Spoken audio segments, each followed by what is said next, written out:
Time now is 6:18. For nearly 40 years, as its website says, Eagle Mount has been celebrating abilities while supporting disabilities, thanks to support from the community. That organization, though, needs a little bit of extra help right now.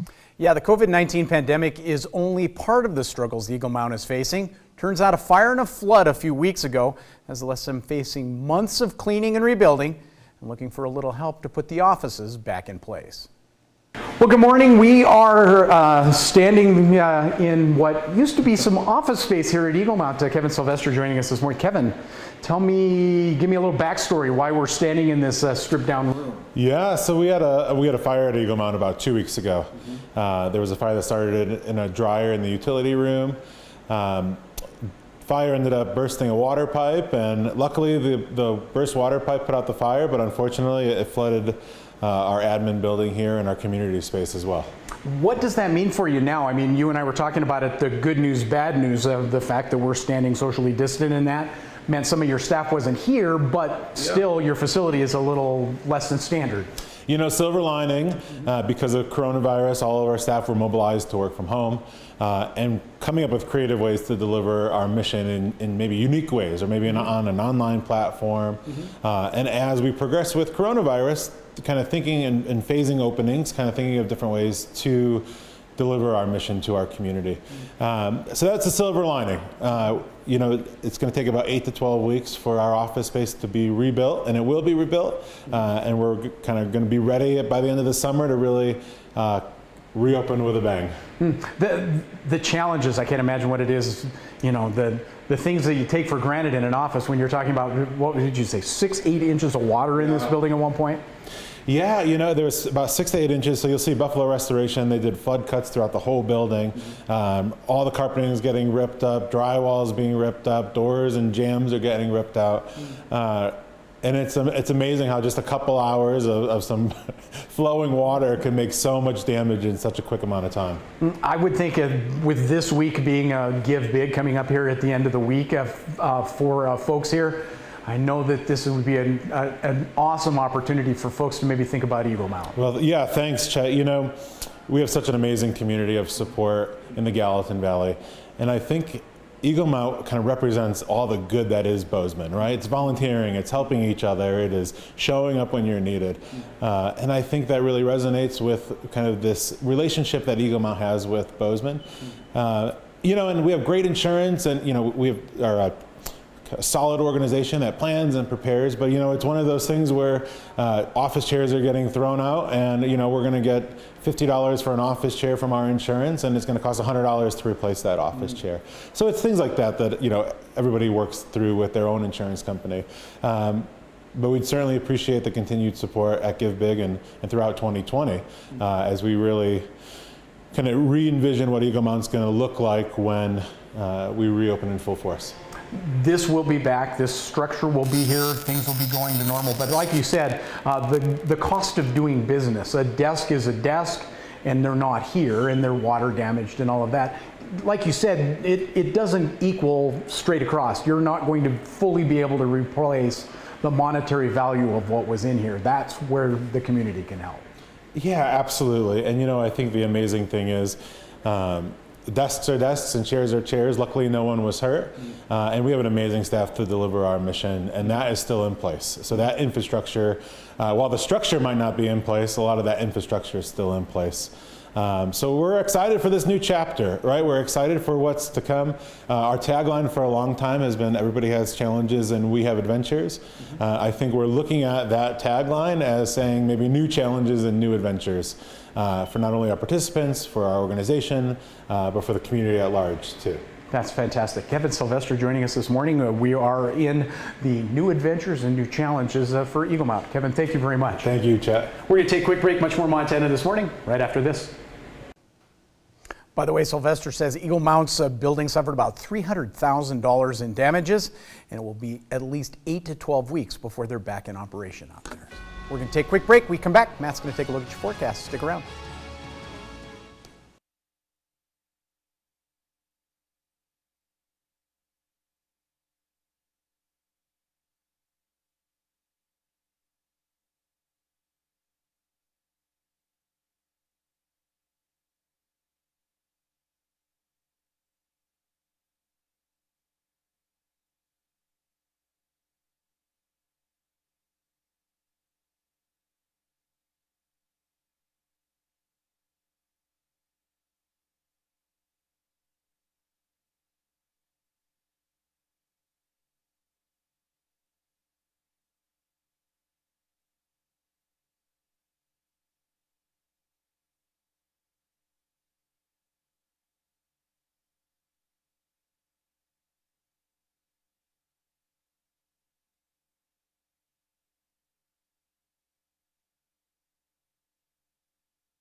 into the mid to upper 50s to low 60s, a little below average in the Bozeman area. Probably want to grab an umbrella. The possibility of a stray shower or possibly thunderstorm, especially in the afternoon and evening, is really picking up. Can't rule out a few morning showers. That'll be on the lighter side. We're already seeing that move into extreme western parts of Montana. I think a lot of that is going to pick up through the mid to late morning and then kind of die off for a short time. Temperatures will begin to build back up near the 60-degree mark, and then we'll get that next little round of shower activity rolling through, mainly isolated thunder showers possible. Area showers today, grab an umbrella. It is going to be a little breezy. Look for a west to southwest wind through the afternoon. That wind will probably shift more northwesterly as you head into the evening. Our daytime highs on Tuesday and Wednesday likely to be into the 70s. The first time since October that we've had that here in southwest Montana, but I do expect Tuesday and Wednesday to be dry. It's Monday that holds that chance for showers for today. We'll of course talk more about your forecast, latest know and goes, lots of stuff still to come on Montana This Morning. We're back in just a couple of minutes.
Powered by the Montana Television Network.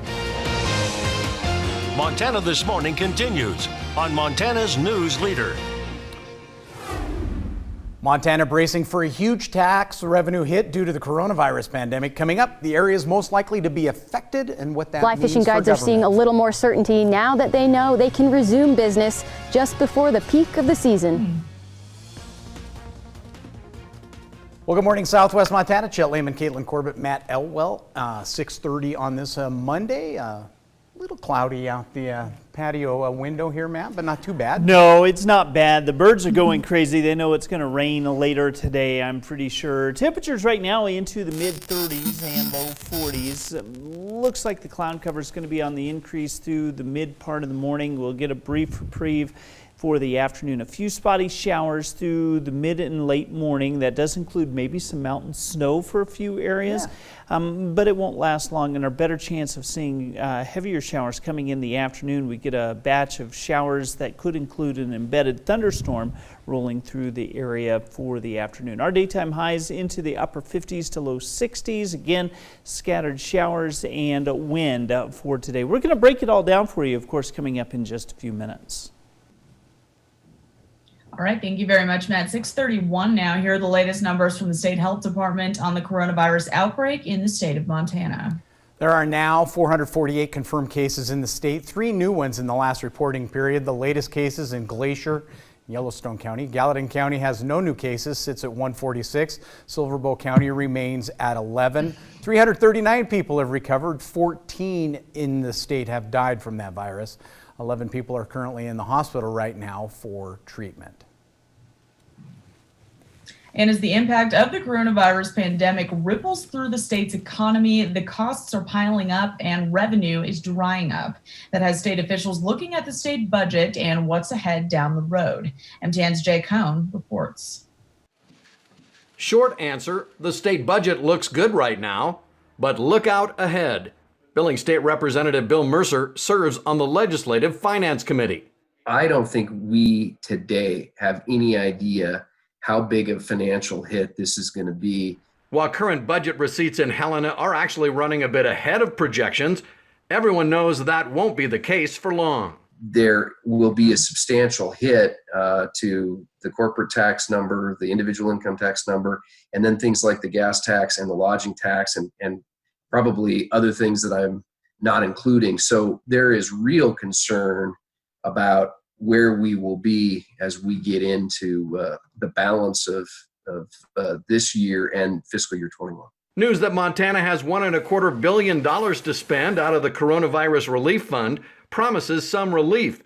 But Mercer cautions that there are strict guidelines on how that money can be used. My biggest concern right now is the sense that there may be a groundswell in the state is saying, hey, that's a lot of money. We can do a lot of things with it that maybe we haven't been able to finance in the past, projects that we're interested in that we'd like to do. The reality is this has got to be a necessary expenditure tied directly to the pandemic.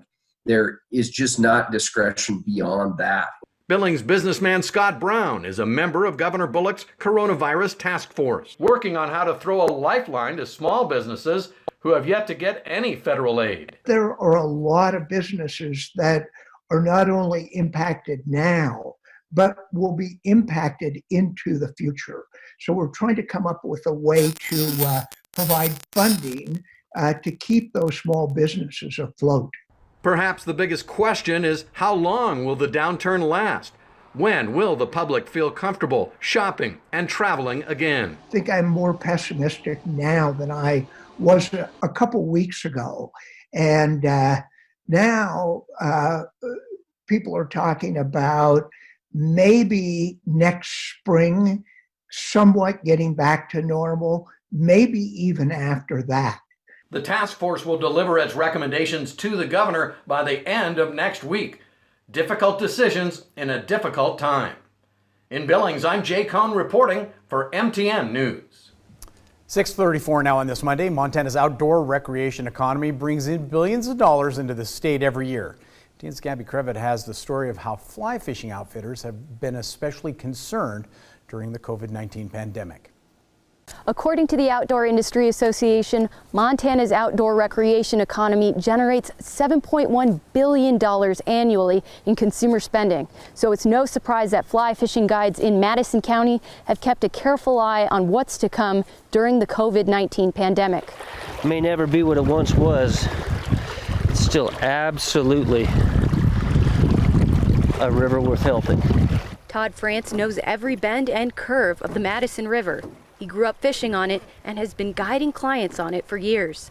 With peak fly fishing season just a few months away, France is concerned about how the pandemic will affect business. A lot of local businesses in general, let alone the outfitting businesses that are going to be highly affected.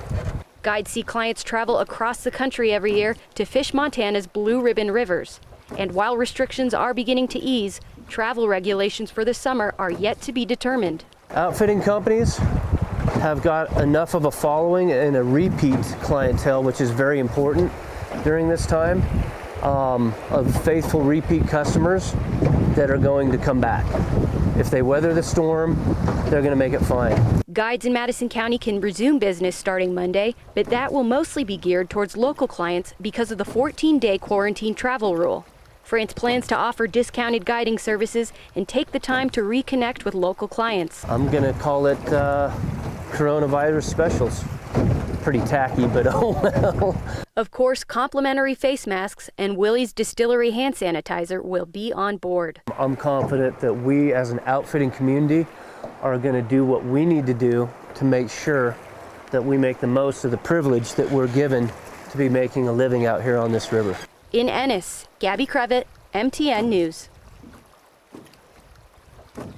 6:36 now. Stimulus payments are starting to go out for people on government benefits and older adults. Now that money is being deposited into the same account people get their Social Security and VA benefits in. Paper checks will be mailed later. We're hearing from seniors all over the country who have worked so hard to follow the sales, to clip coupons at the grocery store. They're now having to stock up on supplies, and it's really hard to make ends meet. We're asking people to get 90-day supplies of prescription drugs so you don't have to go to the drugstore every month. That's hard for people financially. Now, AARP says it fought to make sure the stimulus bill didn't impact Social Security trust money. It's not just the retired waiting on their money. 1/3 of the workforce is 50 or older. Half of all family caregivers are 50 or older too.